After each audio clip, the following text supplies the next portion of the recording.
Salve pessoal, estamos aqui para mais um episódio do Aposentado Rico, episódio 17, né, Júlio? 17, não, 17º, 17. Hoje o ambiente um pouquinho diferente, né? Parecido, mas diferente, porque a gente teve a oferta gentil aqui do pessoal da BMC, aqui em São Paulo, para nos deixar aqui no estúdio deles, para entrevistar um grande amigo, um amigaço meu, Pedro Englert, né? Então a gente conseguiu casar as agendas. André, um prazer estar aqui com vocês, André e Júlio, parceiros de longa data, com boas histórias. Fiquei muito feliz e honrado com o convite aí. Tá, nós aqui ficamos muito felizes em conseguir aí um espaço na tua agenda, que eu sei que não é mole, né? Então, viemos a São Paulo, inclusive, para fazer isso, né? Então, agradecer mais uma vez a BMC pela gentileza. E o Pedro, eu considero ele hoje, além de um grande amigo, o Pedro, para mim, é uma personificação do que eu acho que tem que ser um aposentado rico, né? Vocês que estão assistindo aqui os episódios já há 16 semanas, né? E o que a gente procura encontrar são pessoas que representam aquilo que a gente acredita. E o Pedro foi muito importante na minha vida. Durante a vida toda, a gente acaba tendo algumas pessoas que podem ou não mudar o rumo dela. E o Pedro foi uma dessas pessoas, já tive a oportunidade de falar isso para ele. E a gente estava derrubando a plataforma para a XP há 14 anos atrás, eu reticente ainda, né? Porque a XP não era o que é hoje. Pedro me chamou lá no Rio, vem cá, vamos bater um papo. E em 2 horas ele virou a minha cabeça e foi a melhor decisão que eu tomei na vida hoje. Então, Pedro, mais uma vez tive a oportunidade de agradecer essa jornada na minha vida, né? E legal. É uma satisfação poder estar trocando essa ideia contigo, além de ter sido teu aluno recentemente também pela Start, que também muito me honrou. O nível que eu tô, tem um cara como o André de meu aluno, eu sei que eu tô bem mesmo, né? Ou alguma coisa está errada, né? Bom, para quem, acho que boa parte de vocês já ouviram falar do Pedro. O Pedro teve uma bela jornada na XP. Depois que ele se desligou da XP, teve um tempo de... Uma tentativa de um sabático frustrado. Um sabático frustrado, né? Fosse para os Estados Unidos, né? Depois até a gente se encontrou lá, né? Sim, aliás, essa história vale a pena. Na fila da imigração foi? Não. Existe uma coisa que é quase improvável acontecer. Eu estava indo para... Acho que eu estava fazendo uma viagem para... Califórnia, eu acho. Não, na Califórnia foi a segunda vez. Foi a segunda. Por isso que é improvável, né? Nós estávamos indo, acho que se eu não me engano, para a Flórida. E aí meu voo foi cancelado. E eles nos jogaram para um voo para Houston. Isso aí. E de Houston nós iríamos para Miami. Eu tô na fila da imigração. Daqui a pouco eu olho um cara, um altão, né? Pedro tem... Sim, chama a atenção, né? Não tem como não ver de longe. Não tem como não ver. Pedro, o que tá fazendo aqui e tal? Nos encontramos na fila da imigração. Beleza, ok, uma feliz coincidência. Passados, acho que uns 4 ou 5 anos depois, tô lá na Califórnia, em Los Angeles, para pegar o voo de volta. De volta, me lembro bem. Quem eu encontro? Pedro Englert no aeroporto. Aquela confusão da volta ali, as crianças pequenas ali. Não é possível, né? O raio duas vezes. Não, o raio caiu 2 vezes no mesmo lugar, né? Mas, cara, deixa eu pegar 2 ganchos aqui até nesse início, se me permitir. Não, claro. Pelo amor de Deus. Eu acho, e eu gosto muito de lembrar um pouco dessas histórias do início, porque quando a gente começou a fazer o movimento da XP, não existia nada do que existe hoje, assim, e as pessoas que estavam conosco eram pessoas que estavam...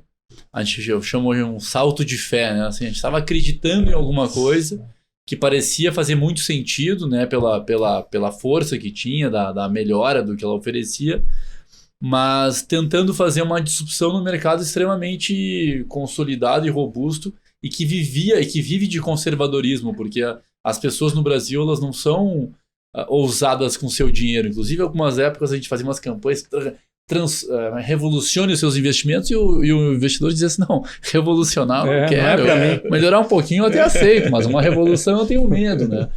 E E a XP, ela é o produto, e talvez o motivo pelo qual ela deu certo, ela é o produto de uma série de sonhos, de pessoas que toparam sonhar aquele sonho junto e empreenderam com toda a sua força naquela direção.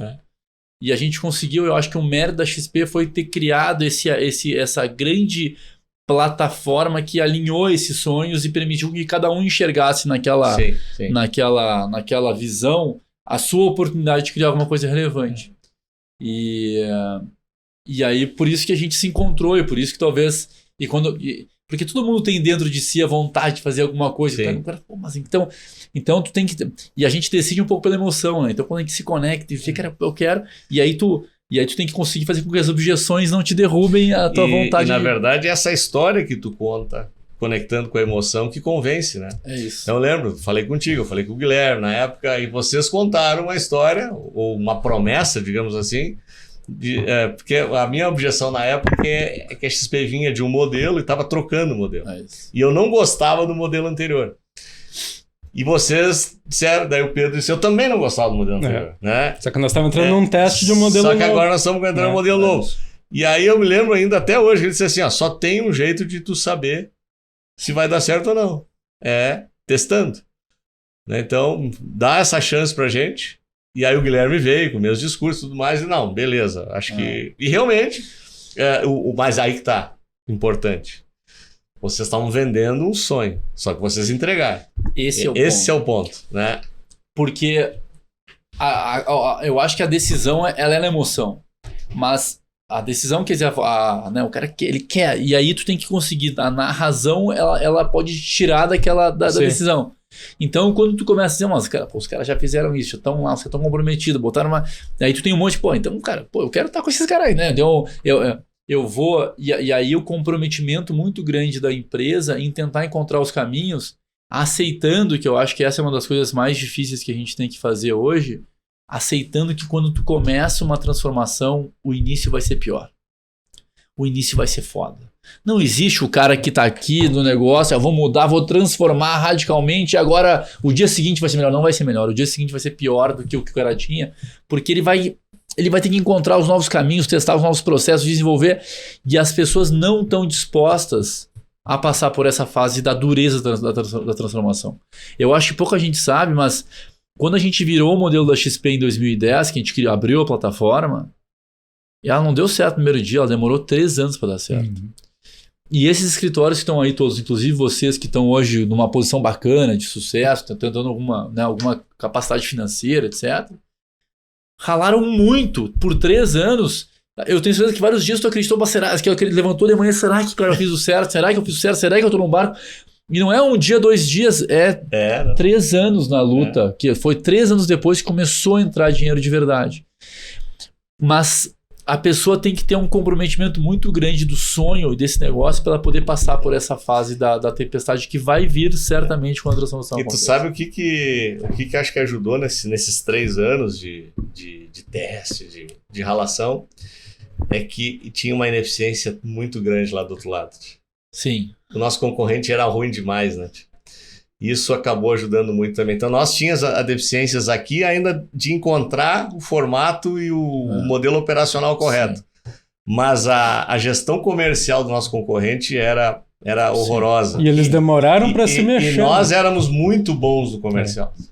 A gente ainda não tinha uma plataforma robusta. Sim. Né? Tinha basicamente o sonho, né? A promessa, né? Mas comercialmente nós éramos bons.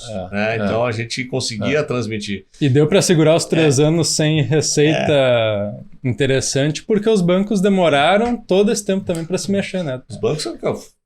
Faz pouco tempo que reagiram 3 anos, 2 anos. Mas olha só, quando em 2010 a gente fez uma pesquisa que perguntava o que o brasileiro considera na hora de decidir o investimento. E não tinha nas palavras rentabilidade. Tinha, eu quero poder falar com o gerente, eu quero poder ir na agência, eu quero poder tocar no dinheiro, eu quero poder pedir resultado, eu quero poder saber. Eram todos ligados a itens de segurança. Porque o cara sofreu tanto com a história do seu dinheiro que ele falou, que eu quero... Então, a gente... E aí um banco olha para isso, tem lá uma plataforma que abriu com seus assessores de investimento, com seus... dizendo que com alternativas de investimentos para poder ter mais rentabilidade, mas rentabilidade não era o ponto. Então, o benefício da plataforma aberta, que era a rentabilidade, não era um ponto de decisão. E aí o cara tá sentado lá naquele império. E aí eu acho que uma coisa que eu aprendi, que depois eu vou entrar nesse ponto da viagem aí, do tempo que eu passei fora, é que quando tu vai tendo sucesso, tu vai ficando arrogante. Porque tu vai acertando, as pessoas te elogiam, ninguém mais quer os caras querem mais falar contigo do que querem mais te perguntar do que te ouvir. Então, tu vai acreditando naquela verdade que tu é muito bom, que tu sabe que... E como o cara, ele acredita nisso e ele vê o seu legado, e é um legado poderoso, porque olha o tamanho do meu banco, olha todo mundo que quer falar comigo, olha o meu poder, Ele fala assim, cara, eu sei o que tem que fazer para dar certo. E aí, eu fiz a pesquisa e a pesquisa dizia que rentabilidade não era um issue, não era um ponto. Então, cara, ninguém vai investir numa marca que ninguém conhece. Os caras vão investir na nossa plataforma porque nós somos, e são de fato sólidos, consistentes. E o cara acredita que essa premissa ela vai ser uma premissa que vai ser eterna. E o que a gente fez foi que a gente foi corroendo aquela premissa, e quando as pessoas entenderam que não interessa através de quem você compra, interessa o produto que você compra, a gente quebrou o modelo, e como ele é mais verdadeiro, ele quebra. Tem o Cândido Bracher, lá do Itaú, ele falou, quando a XP brigou com o Itaú publicamente, lá no nosso assessor daquela campanha, ele falou, nós acompanhamos esse modelo da plataforma aberta. Nós vimos nascer e nós reagimos a ela. Eles reagiram a ela 8 anos depois. A gente abriu em 2010, eles reagiram em 2018. 2018 já tinha, ou 17, acho que foi 7 anos depois. Que foi quando o Itaú começou só agora que está consolidando. Que está consolidando. E o Itaú ainda tem tá ainda fazendo um trabalho, eu acho que apesar de ter demorado, mas ainda fez. Então eu acho que a gente tem que cuidar. Só pegando um gancho, por exemplo, pega o Bradesco. O Bradesco comprou a Ágora, que na época era o nosso benchmark. Era o benchmark total, era a melhor corretora que tinha, e matou a Ágora. Né? Eles podiam ter sido a XP. A Ágora era muito forte. E então, essa era a visão, né, do bancão. Né? Mas aí eu acho que o que foi naquele nosso encontro, que foi quando eu saí da XP, eu saí da XP e falei, vou tirar um sabático, né? Então eu vou curtir um pouco da vida. Talvez naquele dia que eu falei contigo, eu tava com a cabeça sabática. Eu tava só com a Manuela, minha esposa, eu tinha um filho, agora eu tenho um casal. E a gente foi lá pro Marcelo Maisonave, que tava no Vale, e falou assim, vem pra cá, isso aqui é um lugar no tempo, vem aqui aprender. Eu falei, vamos começar o nosso sabático pelo Vale. E quando eu cheguei no Vale, eu entendi, cara, que eu não era um jogador de primeira divisão, porque a XP foi uma bela história, né? O Infomoney depois foi uma bela história, a rede de escritórios foi uma bela história. Então eu achava, eu sou um cara de primeira divisão aqui, vou tirar um ano curtindo aqui, e depois eu vejo que eu vou, pra que lado eu vou, né? E quando eu cheguei lá, eu vi, cara... Até depois eu quero te fazer uma pergunta sobre isso. Eu não sou de primeira divisão, cara. Eu sou de terceira ou quarta divisão. Esses caras são primeira divisão. E se eu deixar eles mais um ano aqui correndo, enquanto eu estiver parado, eu vou pra quinta divisão. E lá no Vale tem 2 linhas de pensamento em relação a quanto tempo a gente vai viver, né? Então, falando do tema do apresentado aqui, né? Os conservadores acham que a gente vai morrer com 140 anos, mas os otimistas acham que a gente não vai morrer mais. Então eu falei, eu tenho 100 anos para ficar obsoleto aqui, cara, nem a pau. Então esquece a ideia do sabático e eu vou tentar ficar aprendendo o máximo possível o que está acontecendo aqui, para que eu tenha condições de voltar para o mercado com uma condição de mínima relevância para voltar a tentar criar alguma coisa bacana aí para frente. Essa era a pergunta que eu queria te fazer, porque logo quando tu fizesse a saída lá da XP, eu me lembro que a gente até foi almoçar. Tu já tinha saído da XP, eu estava aqui numa agenda aqui em São Paulo, te liguei, tu estava livre, a gente foi lá no Italy. E aí eu te perguntei, e aí, Pedro, o que tu vai fazer? Eu tô vendo algumas coisas e tal, tu acho que ainda não estava definido.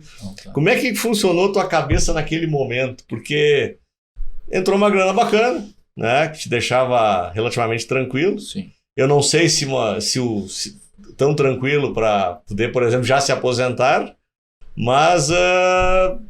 muito bem, para poder decidir parar um tempo e como tu mesmo disse, né, vou lá fazer um ano sabático. Como é que funciona a cabeça? Porque, quantos anos tu tinha na época? 36. Pois é, 36 anos, né, super jovem.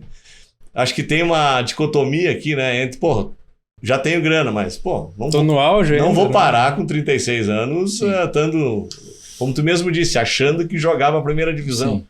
Como é que funcionou isso na tua cabeça? Então, cara, a saída de um negócio como a XP, ela é muito dura, porque tu não... Né, eu acho que uma participação intensa lá, e não é um negócio profissional, é um negócio...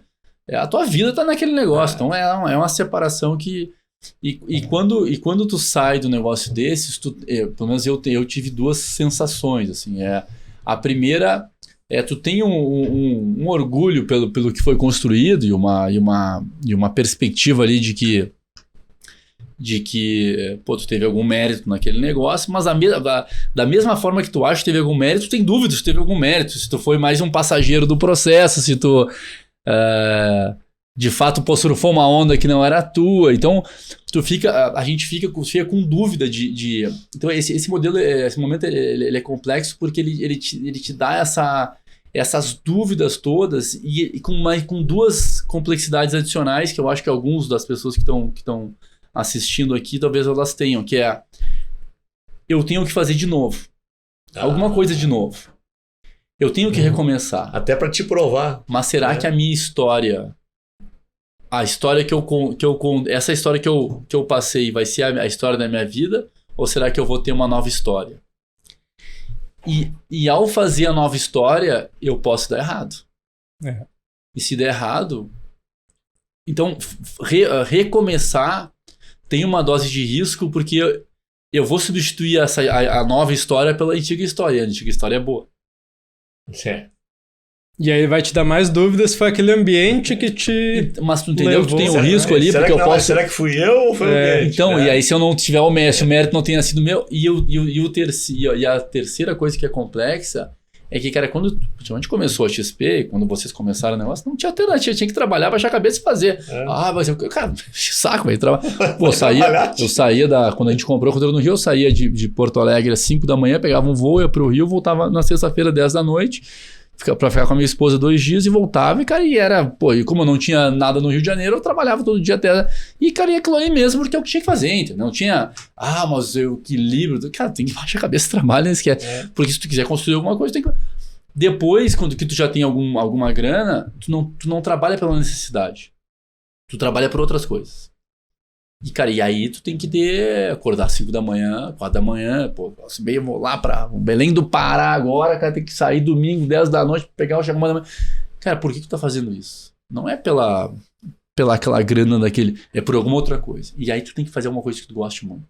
Então tu tem que encontrar alguma coisa que tu goste muito, que tu tenha muito prazer e desejo, pra gente se empenhar de verdade, porque eu não acredito que tu vai criar alguma coisa relevante sem ter um empenho, uma dedicação muito intensa em relação àquilo. Então, mas essa questão do equilíbrio que tu falou, ela é interessante, né? Porque eu lembro, eu bati um papo com o Raoni, e o Raoni teve 2 burnouts, né? E também tinha um ritmo alucinado de trabalho e tudo mais, e aí conversando com ele, ele disse que mas naquela hora era aquilo... Era fazer ou fazer. Era fazer ou fazer. Né? Só que daí chega um outro momento, como tu mesmo disse, né? Que tu não precisa mais em função de grana, mas tu continua fazendo.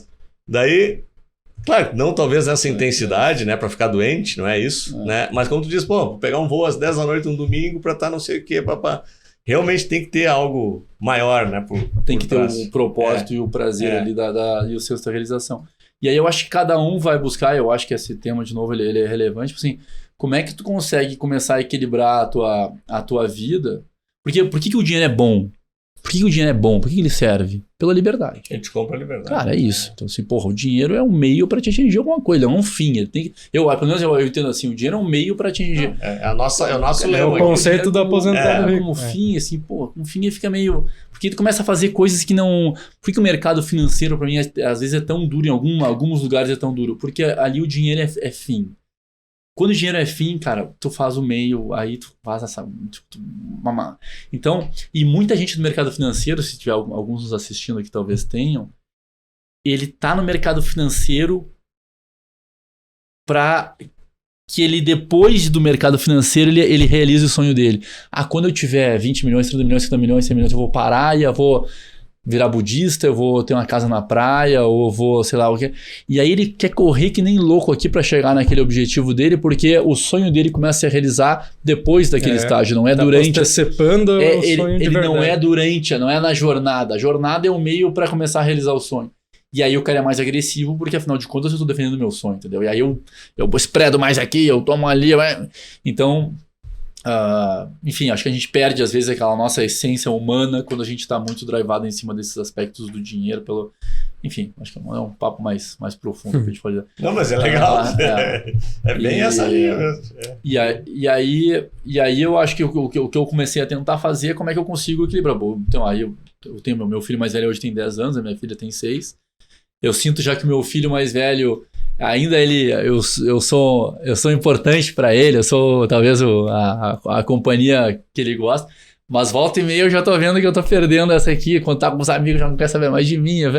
Então eu acho que a gente tem essa fase de dedicação ali que eu fico muito em dúvida até, assim, cara, o quanto que eu me dedico essa semana, por exemplo, cara, tô chegando todo dia e eles já estão dormindo, assim, cara, mas é uma fase que essa aqui não vai voltar, entendeu? Então eu tento, uma semana que vem eu vou viajar com eles, vou ficar 10 dias fora, tem uma semana de férias. E se eu te perguntar, hoje tu consegue encaixar mais esses momentos? Então, aí o que eu consegui fazer é que aí, logo depois que eu saí da XP, eu entrei na Startse com muita intensidade.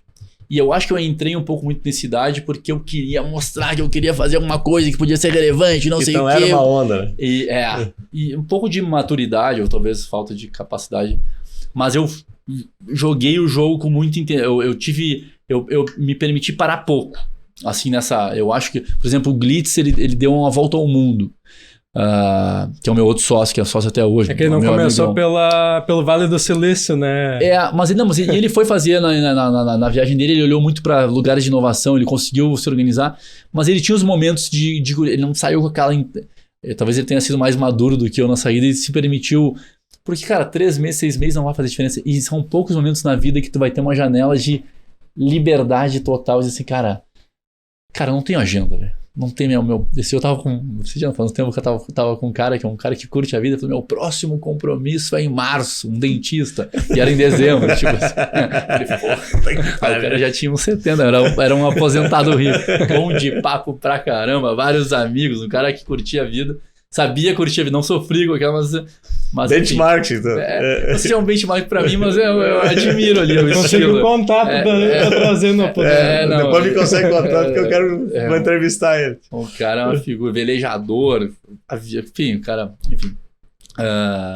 Mas eu acho que essa fase dessa parada e respirada e uma ressignificada na tua vida e um olhar, né, para os teus valores também, acho que são importantes. Mas eu acho que depois que eu saí da XP, eu tentei equilibrar mais isso, porque eu sabia que na XP, eu acho que assim, a vida ela talvez seja um equilíbrio ali de a tua esposa, a tua mulher, né, a pessoa que está contigo, a tua família ali, os teus filhos, os pais, os amigos, a família, os amigos, que eu acho que são muito importantes, eu gosto muito, a saúde física e a mental e o trabalho, né? Talvez seja um equilíbrio. Eu acho legal tu falar na questão dos amigos, relacionamento, família. Tem outra coisa importante, tá? O que acontece? Pô, tu teve uma jornada de sucesso na XP, que tu mesmo disse que estava te autoquestionando, aí eu vou me autoprovar e tudo mais. Provou, jornada de sucesso na Start, outros empreendimentos que vocês hoje têm. Mas, cara, tu é o mesmo Pedro, cara. Desde a nossa primeira reunião. Cara, isso é que eu acho que é muito legal, né? Tem gente que... Mas por que o cara vai ser diferente? Mas quantas pessoas a gente conhece que mudam, né? A arrogância, né? A gente falou um pouco. Isso é que eu te falo. É que a tua natureza é essa, né? Provavelmente tem pessoas que me encontram de 20 anos atrás, eu vou ser o mesmo cara com elas também, né? Porque a nossa natureza é essa, né? Mas sabe por que eu acho isso? Porque eu acho que, cara, dinheiro é cíclico, fases, cara, de profissionais são cíclicas. Cara, a vida é um alto e baixo, um alto e baixo, um alto e baixo. E eu aprendi com alguns exemplos na minha família, de pessoas próximas, que, cara, os valores e a felicidade não estão aí. Elas não estão nesse aspecto. E se eu começo a alicerçar minha vida em cima desses aspectos mais materiais... Primeiro que eu acho que eles não te trazem uma felicidade, né? Muito efêmera. Efêmero, né? E a segunda é que, cara, no dia que porventura acabar, tu tem o quê, cara? O que sobrou pra ti? Né? O que restou? Se os teus amigos, as tuas conversas, se as tuas diversões são todas pautadas em coisas que... Falei, cara, então isso não é... todo mundo aqui tem um amigo de infância, os amigos de infância, cara, que tu chega lá, por mais, cada um tem a sua história, mas todo mundo voltou lá pra... Quando tinha 15 anos, 14 anos, 17 anos, e, cara, tudo a mesma coisa. Nós temos a turma do meu ensino médio, ano passado fez 40 anos de formado. A gente ainda tem um grupo de WhatsApp, tudo, a gente se encontra 2 vezes por ano para se reunir. A gente faz as mesmas bobagens, a gente volta para a 5ª série. É todo mundo igual e dia e noite. Um xinga o outro. É terapia pura. É a melhor coisa que tem, não é a melhor coisa. Cara, ali tu tá... Porque ali tu tá na tua essência, cara. Ali não é o que tu vai... As cascas que tu vai construindo em cima, cara, que tu esquece. Porque não é uma bobagem, não...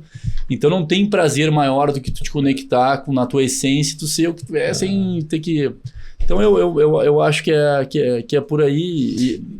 E eu queria, já introduzindo algo parecido nesse tema, que a gente até conversou um pouquinho antes de iniciar o programa aqui, que é o desafio nosso com os filhos, né? Porque tu relataste um desafio de relacionamento, de ser importante, de tempo de convivência, tudo mais que executivos acabam tendo que abrir mão em alguns momentos, como tu até fez um pouco, né?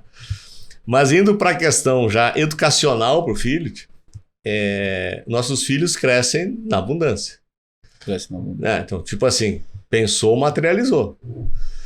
É um baita desafio trazer essa pessoa para o chão, né? E tentar, tipo assim, não é dificultar a vida dela, não é essa, mas deixar se frustrar, né? Eu acho que... Deixar se frustrar e desenvolver a vontade. A minha preocupação aqui é... A gente se desenvolve no querer. Eu tenho que querer, eu sempre quis, até estou fazendo um trabalho forte numa associação chamada Junior Achievement. Que eu já fui, inclusive, voluntário. Talvez alguns que estão assistindo também, porque ela já impactou, ela está há 40 anos no Brasil, já impactou 6 milhões de jovens. Esse ano a gente vai impactar 550 mil jovens, ano passado foram 400 mil. Eu assumi agora... Tu é o presidente? Sou o presidente nacional da Junior, a gente está em 20 estados. Que medo. Arrumou mais. Que medo. 90%, agora o negócio vai... 90% em escola pública, a gente quer fazer 1 milhão de jovens no ano que vem. Eles vão voltar a trabalhar juntos. Não, fechado. E o que a gente... Por que eu assumi a Junior? Assim? Primeiro que eu fui aluno dela 27 anos atrás e tô eu sei do impacto que ela causa, então eu tô comprometido com o impacto, né? E fazer esse impacto aumentar. Mas a metodologia é fantástica. É fantástico, a experiência é levar. E o que é a Junior? Qual é a proposta da Junior? Desenvolver o espírito empreendedor no jovem. Sim. E não é que o cara vai ter que para empreender uma empresa, que eu acho que é um pouco, tá ligado? É para empreender a vida dele, para ele empreender a carreira dele, a educação dele, a família dele. É ter a capacidade de dizer assim, você é protagonista da sua vida, você tem que assumir o protagonismo da sua vida. E a gente aprender até dentro de uma empresa. Dentro de onde for, dentro do que for fazer, dentro do esporte que ele quiser seguir, dentro dos amigos que ele quer criar, mas tu tem que dizer assim, eu quero isso e eu vou encontrar uma maneira para chegar lá. Só que esse negócio do empreender, ou de tu desenvolver, ou tu assumir o protagonismo da tua vida, eu acho que ele tem 3 aspectos. O primeiro são as referências. Quem tu te inspira? Eu olhava o Ayrton Senna lá, que era o cara mais legal. Quem é o novo? Quem são as novas referências? E não precisa ser o Ayrton Senna, pode ser um colega teu que teve uma carreira bem sucedida, pode ser um cara que conseguiu desenvolver uma coisa, pode ser um cara... Quem são as tuas referências? Porque a referência, ela te dá um pouco da perspectiva aonde que dá para chegar, o que dá para fazer. A segunda coisa que é importante é a autoestima e a coragem para dizer assim, existe isso e eu posso chegar lá. Né? E eu posso... criar uma condição para encontrar, para eu... E no caminho eu vou cair, então eu tenho que ter autoestima para poder levantar, para poder continuar caminhando, para poder ser perseverante na busca do que eu quero. E o terceiro é o meio te ajudar a que esses caminhos não sejam tão tortuosos ou desafiadores. Então a gente como sociedade, a gente tem que desenvolver nas pessoas esse espírito. Essa vontade, porque não existe sociedade que se desenvolveu sem esse espírito. E não existe pessoa dentro da tua família que se desenvolveu sem isso. Uhum. Então, dentro de casa, a gente tem que conseguir desenvolver esses repertórios, essas perspectivas, essas referências. Tem que dar autoestima para os nossos filhos, dizer, você pode sonhar com isso, você pode chegar lá. E eu vou tentar, de alguma maneira, te dar educação, acesso para te ajudar a fazer com que esse caminho seja possível. Mas ele tem que ter a vontade. Mas a grana não pode fluir tão fácil. A grana, então, só que aí a restrição, porque essas restrições, dificuldades, desafios, eles moldam o teu caráter. E a gente se moldou talvez as coisas mais importantes que aconteceram foi na dificuldade, né? Então, essa é a preocupação. Pô, o cara que tem tudo, ele fala assim, o que ele quer? Ele quer, o querer dele dura um segundo. Então, onde é que ele desenvolve essa... E se eu tenho tudo, eu vou me movimentar para quê? Então, e aí acho que a gente tem situações opostas aqui. Tem filhos que crescem na abundância e que meio que não querem nada porque tem tudo, e tem um outro lado de pessoas que não tem vontade, não tem desejo, porque não sabe que é possível, não sabe que é possível sonhar, não sabe que é possível mudar a sua realidade, não é possível. E isso é um problemaço. Eu tenho ido a muita escola pública também. A gente tem um problema na educação brutal. E se os nossos jovens não se desenvolverem nesse aspecto, a gente vai ser destruído. Porque hoje esse cara está competindo com a China, com Israel, com Vale do Sul. E eles estão muito ligados nisso. Então, assim, o mundo sem fronteiras, ele é a competição. A Startse, eu acho que tem os polos de tecnologia que vocês estão... Tem base hoje em Israel. Então, eu tenho hoje a Startse, que é a empresa que eu mais participo, mas a gente tem mais 10 empresas que a gente investiu lá no início. E que são empresas que, para nossa sorte, a gente encontrou... A BMC é uma delas também. A BMC é uma delas. Encontramos gente competente, bacana, que estava disposta a criar coisas. Então, o Messi disse, eu quero criar a principal TV do mercado financeiro, que trata sobre temas do mercado financeiro do Brasil. Eu falei, esse cara já fez 2, 3 vezes no Infomoney, na XP, o cara vai fazer... Cara, nós estamos com ele. Então, a gente teve a alegria de encontrar o próprio Tito, né? Eu quero criar uma nova corretora. Então...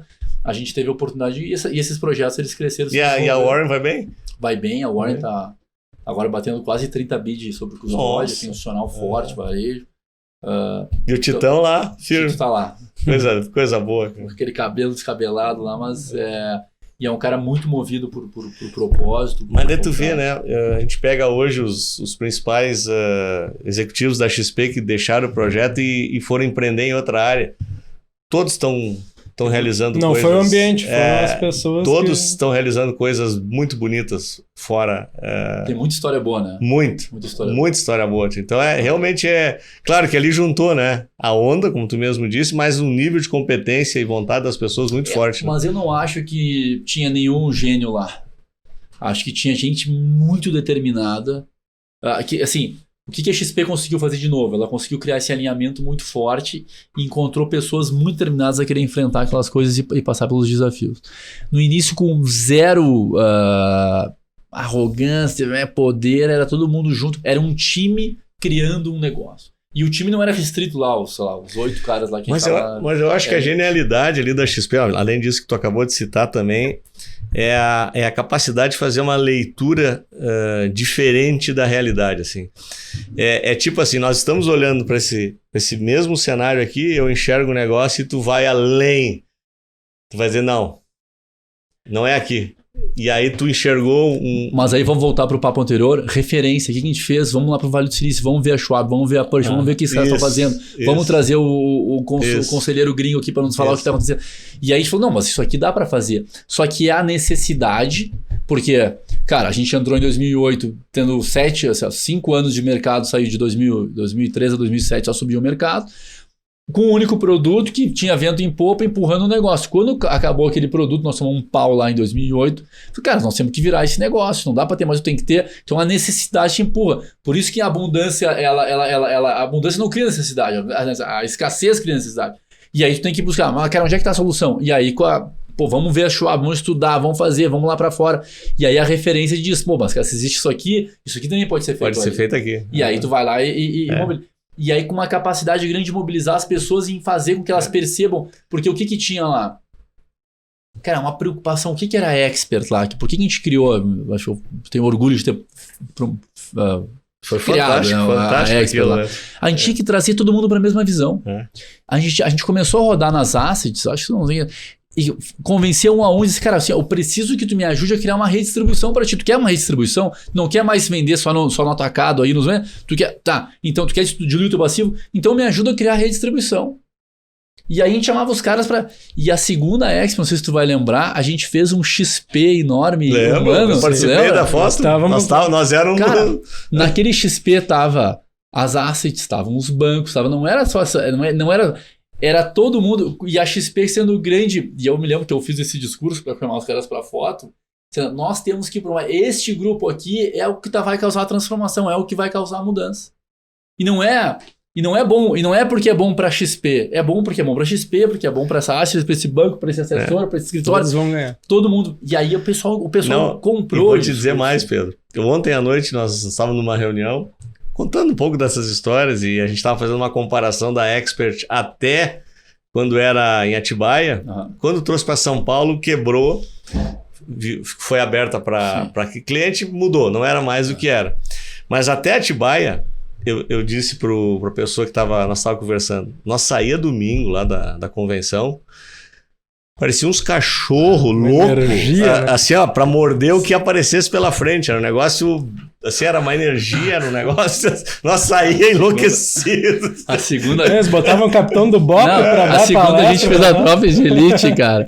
E aí o combinado era o demais. seguinte, cara. A gente falou, nós vamos fechar todo mundo numa sala, vamos trancar as portas. Quando terminar, aparece a tropa de elite, a gente vai começar a bater, vamos invadir. E aí tinha que dar as camisetas pra cada um. E aí, Andrezão, tamo junto, bota a camiseta do André, ajuda. E aí a gente pegou até o Edemir Pinto lá, o presidente da bolsa tava lá, alguém, um louco, botou a camiseta no Edemir, camiseta XP, tamo junto, Edemir, tamo junto. Pinta a cara, que bom. Se dissesse ali, cara, vamos pra lua, o cara não, já tá indo, não. Nós saía mordendo, tipo assim, morde lá. Nós ia embora para o aeroporto no ônibus cantando, pessoal. Nós cantava no ônibus, uma coisa. Foi uma fase. Mas isso perdeu ali naquele corte, né? Eu não me lembro se tu já estava na... Quando abriu, não. E aí já... Não que seja ruim a proposta. Eu acho que a proposta institucionalmente, branding, ela funciona muito. Mas para nós, como assessores, ela não é nem um pouco parecida como era antigamente, né? Mas é muito legal isso. E só para fechar a questão dos filhos, né? A gente tem um episódio até que a gente debateu bastante. Educação financeira dos filhos. E no final, além dessas referências, o Pedro até enriqueceu um pouco o debate aqui na questão da referência. Mas é que esse desafio de mostrar que as coisas não nascem em árvore e para a pessoa ter uma vontade de fazer alguma coisa, né? Senão tu vira o herdeiro, né? Tem um estudo americano que eu estava lendo essa semana que diz que juntou duas coisas agora, pela primeira vez com mais força, que é a vontade dos jovens, né? Eles querem fazer algo, mas não querem arrumar o próprio quarto. Tá preocupado com o mundo. Então é uma preguiça com uma vontade ao mesmo tempo ali. Então esse é um negócio interessante, né? Juntos. Arrumar, tipo assim, uma coisa simples em casa, que a gente faz lá em casa, por exemplo, sai da mesa, pega teu prato, recolhe. Né? Não precisa lavar, mas bota dentro da máquina de lavar. Né? E começa por aí, né? São coisas simples que te dão um pequeno compromisso. De organização e de ordem, né? De coisa. Mas eu sei que não é tarefa fácil. Tá? Não, eu gosto muito de dizer. Talvez a coisa... a gente tem 11 empresas hoje, né? Então, empresa, quando a gente fez uma e deu errado, tu vai lá, faz... Filho não tem, se deu errado, tu não tem o que fazer. Tem que fazer. E filho não é uma coisa, não é um negócio que tu vai dando, né, passando agora e tu vê o resultado amanhã, né? Do resultado, ele vai aparecer lá na frente, então... É a coisa mais difícil que tem. Se tu for pelo caminho errado, vai demorar. Eu admiro hoje, cara, são pais que criaram bons filhos. Quando eu vejo um pai que criou um bom filho, eu falo assim, pô, cara, eu admiro o pai dele, hein? Mas não é, cara. Pô, pai que criou um bom filho. Pô, esse cara aqui é foda, cara. Esse cara aqui criou um espelho que realmente... Eu quero falar com esses caras, eu quero aprender com eles, que essa é a maior angústia. Isso é legal, cara. Isso é legal. E eu ia falar uma coisa agora, me fugiu. Ligado aos filhos? Ligado aos filhos. O que era agora? Bom, me perdi. Mas isso eu acho que é... A gente vai abrindo os colchetes aqui. Não, mas esse eu acho que é o tema que a gente tem que investir. E aí, só para concluir a minha visão sobre isso... Deixa eu só dar um parênteses aqui. Eu tenho um amigo meu que ele planta pinos lá na região da Serra, lá de São Chico. E agora eles fizeram um investimento muito grande, já estão investindo há mais de 20 anos e agora está retornando esse investimento. É um investimento de longo prazo, mas eles têm... É um ciclo longuíssimo. É um ciclo longo, mas agora é para muitas gerações, inclusive. E aí eu estava batendo um papo, ele assiste o Aposentado Rico, né? E aí eu estava falando, pois é, nosso desafio e tal, a questão de mostrar para os filhos que o dinheiro não dá em árvore. Daí ele olhou para mim assim, Meu dinheiro tá em árvore. O teu não dá. Eu disse, puta que pariu. Mas uma coisa que, assim, que eu penso, né? Eu quero que os meus filhos, eles tenham um propósito bacana, que eles se comprometam na busca desse propósito, que eles queiram fazer aquilo no estado da arte. E se não for grana, tudo bem, não tem problema. Desde que eles criem uma forma de se sustentar ou se manter, mas cara, pô, eu quero ser um artista, eu quero ser, sei lá, bailarino, eu quero ser o que for, mas tu tem que tentar fazer aquilo, cara, com a tua máxima potência, usar a tua vocação que tu recebeu, os dons que tu recebeu de Deus, quer dizer assim, eu vou colocar isso em prol de alguma coisa que vai criar um impacto positivo. E se a gente conseguir ser competente aqui financeiramente, criar uma condição financeira para poder suportar, cara, que bom que a gente vai... Então não tenha, mas desde que tem uma vontade ele se empenhe na construção de alguma coisa relevante. Sim, então é isso que eu... Pô, porque tem várias formas de tu realizar sonhos e criar impacto positivo, não somente não é ganhar dinheiro. Se a gente puder... Pô, que bom aquelas pessoas, que privilegiadas as pessoas que puderam nascer num lugar bacana, confortável, com uma boa condição, mas que colocaram esses seus ativos à disposição da criação de alguma coisa relevante. Exato. Então porque é né, quando a gente está com a coordenadora ativa, a gente está fazendo isso, a gente está dizendo, cara, beleza, eu não quero mais. Não adianta tu ganhar mais dinheiro, cara, e tu sair com o teu carro lá blindado e tu ver uma cagada na rua, tipo, pô, uma criança tentando pedir dinheiro ali, cara, desassistindo. Então, o que adianta, cara? Você chega uma hora que, se o meio não tá bom, cara, nada tá bom.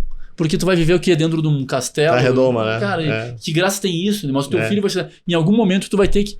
Então, eu acho que a gente tem que aumentar a nossa responsabilidade social. A gente, como tem muito problema no Brasil, tu fica tentando se defender ali, mas, cara, chega uma hora que tu tem que parar e tem que olhar pra fora, tem que dizer assim, cara, eu vou ter que meter a mão em alguma coisa, eu vou ter que gastar alguma energia. Não dá pra eu ficar no grupo de WhatsApp aqui, criticando, reclamando. Aqui a solução não tá no grupo de WhatsApp pregando pra um convertido. A solução tá em querer pegar alguma coisa e tentar mudar aquela realidade. Pequenininho, concordo. Médio ou grande, mas tem que começar. E eu acho que é por isso até que eu tô tão... muito legal dentro isso. Da Junior, empolgado. E sabendo que tu tá agora por trás, eu já até me motivei a voltar. Precisamos de gente. Mas sabe que tem um detalhe interessante, não sei se tu teve a oportunidade já de dar aula dentro do projeto que eu fazia. Eu dava aula dentro do projeto. E até isso eu acho que eu já comentei com o Júlio. É impressionante. Geralmente eram turmas de 25 a 30 alunos. E na minha época era voluntários. Hoje continua sendo voluntários. A maioria voluntários. Então, na verdade, para quem não conhece o projeto, tu vai dentro de uma escola, geralmente o segundo ano do ensino médio, 15, 16 anos, com um projeto que tu oferece gratuitamente para a escola, para ela convidar alunos para falar de empreendedorismo, montar uma mini empresa, criar um produto, aquela coisa toda. E aí, os alunos que estão lá são voluntários, eles não precisam estar ali. E, inclusive, é aula à noite. Eles têm aula durante o dia, a aula é à noite. É impressionante. Depois de... Acho que o projeto dura 6 meses. Depois, assim, lá pelo 3º ou 4º mês, tu já sabe quem vai dar certo na vida ali. É quase... E a transformação dos jovens nesse período é um troço. Não, mas assim, mas tem uns que é... Visível. Que é visível, assim. Esse cara aqui... que ele inventar de fazer, tu consegue visualizar. E eu falava com os meus pares, que geralmente são 4 voluntários, né? Continua igual, então, né? Não mudou nada. Tá pronto para voltar. Tô pronto para voltar, né? E a gente conversava, fazia a reunião nossa dos professores e dizia, fulano. Impressionante, assim, liderança, puxava os projetos, faziam. Então, talvez até os professores já confirmavam que eles já tinham visto. Uma vez que eu falei com o diretor da escola, da qual eu era o voluntário, eu falei, eu tô vendo isso. Ele olhou para mim assim, é isso mesmo. Mas eu queria trazer um ponto aqui nesse nosso da aposentadoria, que talvez seja a coisa que mais tenha me despertado lá quando eu saí da XP, e quando eu fui pro Vale e passei lá, que eu acho que eu queria dividir essa visão aqui com vocês. A gente vive hoje num mundo que ele muda tão rápido, de uma forma tão intensa, que quem não colocar na sua jornada uma preocupação constante com o desenvolvimento vai ficar obsoleto muito rápido. Então a gente vai se aposentar não porque a gente quer, mas porque a gente vai se tornar quase um inútil se a gente não conseguir se ajustar a essas novas realidades. Então eu acho que eu acho que vocês fazem muito bem isso, inclusive não só vocês fazem, como vocês promovem muito isso, como é que a gente se mantém em desenvolvimento. Como é que a gente se mantém aprendendo? Como é que a gente se mantém evoluindo? Como é que eu me mantenho vendo onde é que estão as referências, as novas referências, para entender o tamanho do meu gap em relação a elas, para conseguir buscar. Isso é o que vai fazer as pessoas terem uma aposentadoria talvez vibrante, produtiva, feliz e consigam equilibrar as coisas. Eu acho que essa foi a ficha que mais caiu lá no Vale. A história que você construiu é legal, o patrimônio é legal, sabe? Mas, cara, não é suficiente para te manter no jogo, para se manter relevante. O que vai te manter relevante no jogo é a tua capacidade de ficar se reinventando, buscando, aprendendo, evoluindo, testando, caindo, levantando, para tentar continuar jogando esse jogo. E esse é um jogo hoje no mundo que ele é um jogo muito mais acessível, tá mais barato fazer, mais barato empreender. Então, da mesma forma que eu ficar parado te dá um medo de ficar obsoleto, entrar no jogo te dá uma ambição de, puta, eu posso criar coisas legais.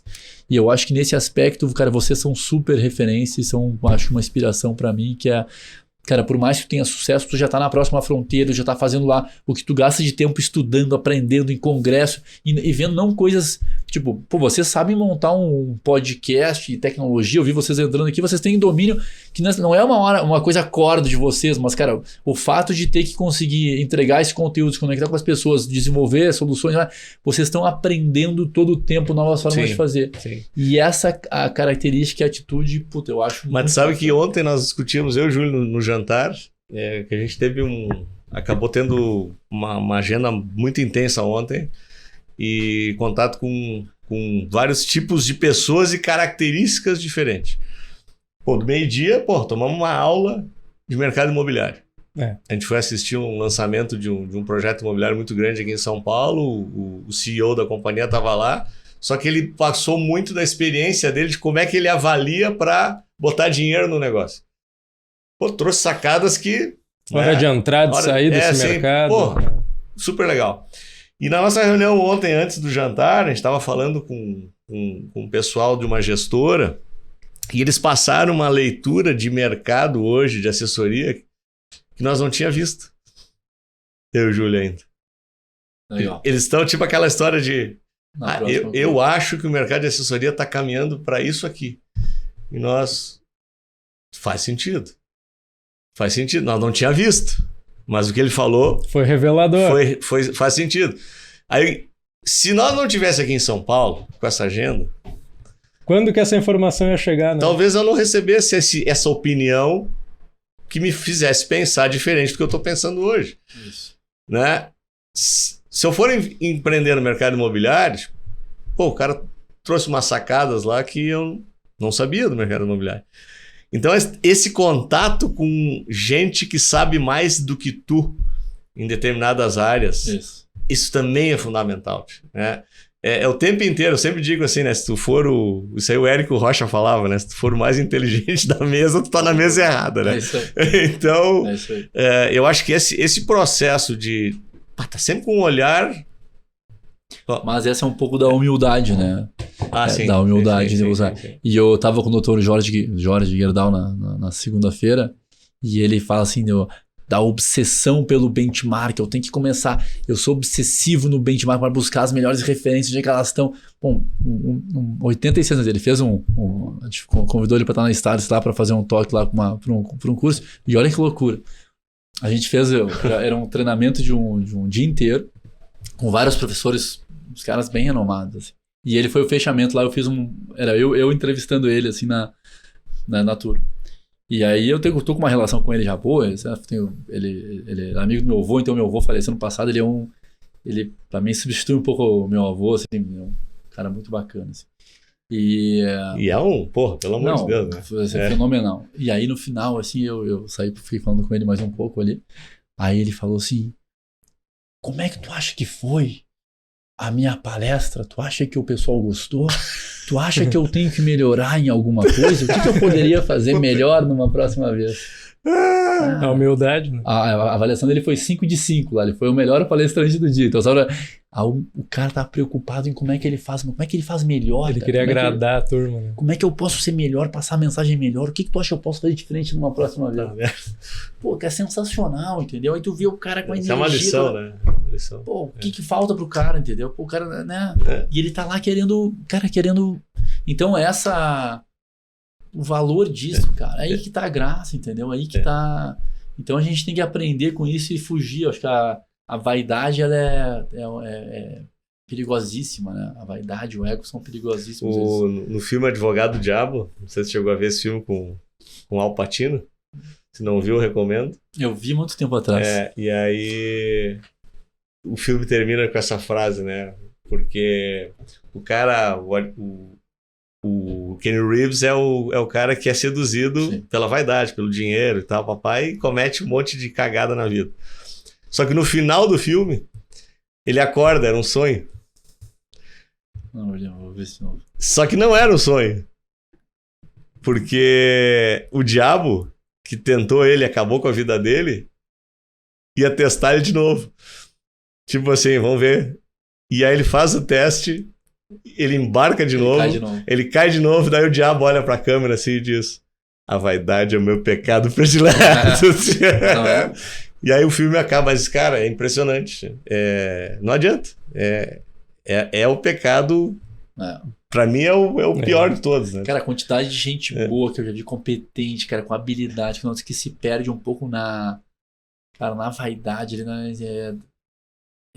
até triste, porque assim, o cara pode ter um potencial de fazer coisa, e o mais difícil o cara conseguiu ter, e nessa aí as pessoas se perdem, por isso que eu tento, pelo menos, tentar não ser, mas é um exercício diário, e às vezes, acho que todo mundo tem um pouco ali, né, você tem que conseguir domar ali, porque tá ali dentro, né, tu tem que conseguir fazer com que ele... Como é que é aquela frase, Júlio, que do negócio do ego? Bah, Monberger, agora Achei que ter puxado o sucesso a última que eu tinha. Mas é alguma coisa ligada ao sucesso financeiro, acho que é quanto você ganha. Não, menos... quanto... Sucesso financeiro é o quanto você ganha menos seu ego, né? Alguma coisa assim a fórmula. É legal. Lembrei do que eu ia falar agora. Agora lembrei. Na finaleira. Na finaleira eu lembrei. Negócio, voltando pros filhos. Tu falou uma coisa assim, a gente vai tentando, tentativa e erro e tal, para quando chegue lá fora, a gente espera que dê certo. A maior experiência que a gente vive é assim, dentro de casa, tu tem a sensação que teu filho é mal educado. Quando ele vai na casa dos outros, ao menos com a minha filha acontecia isso, todas as pessoas chegavam a dizer, cara, tua filha é incrivelmente bem educada, né?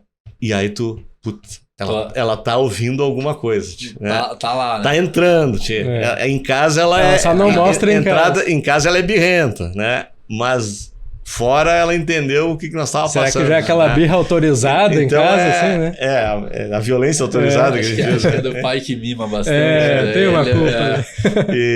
Em casa é violência autorizada, né? Sabe que pode cometer... Ele vai estar ali quando precisa. Porque tu sabe que tu vai estar ali igual na volta. Então eles vão pra cima de ti, tu, né? E aí, né? O que tu vai fazer? Tomara que ela não ouça esse podcast. Não, vou mandar cortar. Ela vai mais agora. Vamos editar, vai com mais força pra cima. Pedrão, cara, não consigo mensurar aqui o prazer que foi de ter, né? Passando essas pílulas de sabedoria que eu tinha certeza absoluta que elas viriam, porque tu sabe que eu sou teu fã e poder contar contigo aqui realmente é uma honra. Imagino que pro Júlio também. Claro, fiquei até mais de ouvinte aqui, aprendendo muito, foi sensacional. E continuamos, desde a primeira vez que a gente se encontrou, que tu ajudou a dar um novo rumo na minha vida, cada vez que eu te ouço, eu saquei mais uma aqui. Então, muito obrigado aí pela tua generosidade. Legal, eu te agradeço, a ti, o Júlio, pela oportunidade de estar aqui, por vocês terem vindo aqui, por estarem na VMC. Mas eu acho que a graça da vida é quando a gente começa a ter algumas conquistas e a gente poder olhar para o lado e estar junto com gente que a gente gosta, que a gente admira e que toparam empreender conosco nos desafios, sabendo das dificuldades, dos riscos, mas também do prazer de conseguir fazer essas coisas e ou aprender com elas ou comemorar a vitória. E isso é uma coisa que eu sempre que eu tenho para minha felicidade, ela tá nessa conquista conjunta. Então, de tá com gente que eu admiro, tá com gente que eu gosto, tá com gente que faz coisas legais, tá com gente que tá disposto a tentar mudar suas realidades e botar ao lado dessas pessoas, para mim é um privilégio. Então, eu fico feliz de estar aqui. Sempre que eu for convidado para estar perto de vocês, eu vou estar. Coisa porque boa. eu tenho alegria nisso. Aí. Muito obrigado. Valeu. Pessoal, só lembrando, a gente está em todas as plataformas, não só no YouTube, Spotify, Deezer, Apple TV, enfim, onde você tiver algum streamer ou alguma ferramenta de áudio, a gente está, né? Estamos lá. Então, pessoal, continue nos escrevendo. Importante que vocês deem sua opinião, sugestão de temas. Então, a gente aguarda vocês para o nosso próximo episódio. Já dando um spoiler, teremos um treinador de maratona. Olha aí. Né? E vai nos dar o passo a passo para nós chegar aos 100 anos. Cuidar da saúde também, Pedro. Então, vamos cuidar desse item que é importante, né, Pedrão? Boa. Pessoal, muito obrigado e até o próximo Aposentado Rico. Valeu! Valeu.